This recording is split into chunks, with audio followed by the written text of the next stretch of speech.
Hey, you ever spend most of your life idolizing fictional characters like Naruto and Luffy with their grandiose ambitions and unquenchable desires to be recognized as being the best? And then you grow up and realize that you've become Chaos from Comic Girls, where you're just happy to not metaphorically faceplant every task you set out to do? Yeah, me too.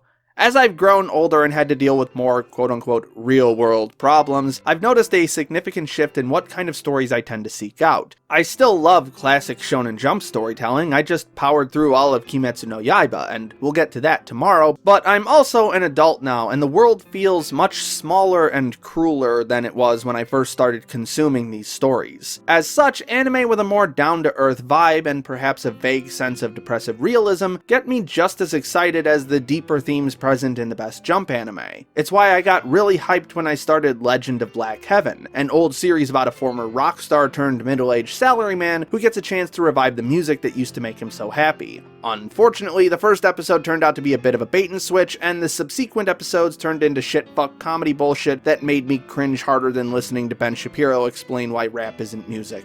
There are three elements to music. There is harmony, there is melody, and there's rhythm. Okay. And rap only fulfills one of these, the rhythm section. Please, there's not a lot of melody and there's not a lot of harmony. Stop. So why did I spend 2 whole paragraphs on a self-deprecating ramble? Well, I just watched Machikado Mazoku, or The Demon Girl Next Door, and this show checks a whole lot of boxes in regards to what I just described. If you haven't heard of it, I'm not surprised. It wasn't on a lot of people's radars last season, and it really only gets talked about within the cute girls doing cute things crowd. But it's also a show that had a huge impact on my overall mood and outlook these past few months, so I wanted to share it with you and explain why I love it so much. The premise is simple enough to understand. Instead of the main character Yuko doing the typical anime thing of suddenly becoming a magical girl, the script goes all topsy-turvy and she becomes a demon lord, so she has to defeat the local magical girl in order to remove a curse that's been placed on her family. The only problem is that said magical girl, Momo, is the Goliath to her David, and ain't a slingshot or snippet of divine intervention in sight to help her out. This is what initially sold me on the series.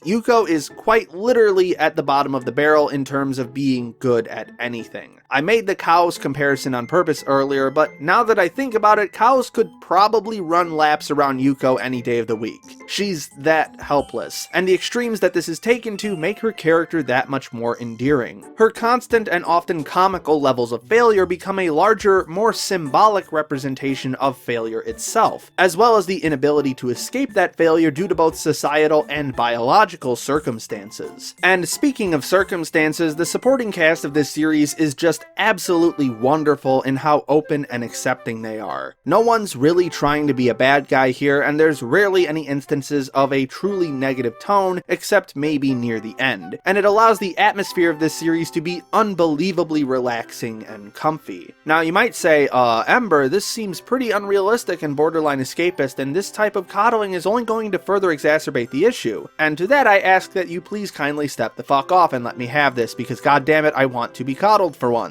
It's also not as if Yuko's failures are just outright ignored either. She takes these failures really hard, and at times you can feel that she hates being like this, which is why it's all the more important that everyone around her is so supportive and understanding of her failures despite, or perhaps because of, how seemingly impossible they are to overcome. They want to help her get better, and it keeps the series from getting too negative or depressing while still acknowledging those negative feelings. And I still haven't even mentioned the comedy that supports this more positive atmosphere, which is absolutely golden. There's just something about the delayed timing of reactions that really sells everything and keeps the punchlines from getting predictable most of the time. And even when they do get predictable, it's still able to fall back on its comfiness to prevent the humor from totally falling flat. I also love the sound work for this series, which is something I rarely get to praise when talking about anime comedies because it usually feels like an afterthought. But Machikado's sound effects are so punchy that they amp up the punchlines they're attached to by several notches. Technical aspects aside, what really ties everything together for me though is Momo, who by all rights should be the antagonist of the series, but instead turns out to be Yuko's biggest supporter. Instead of immediately trying to defeat her like she's just another adversary, she ends up taking pity on Yuko and actually tries to help her get stronger and become a more responsible person.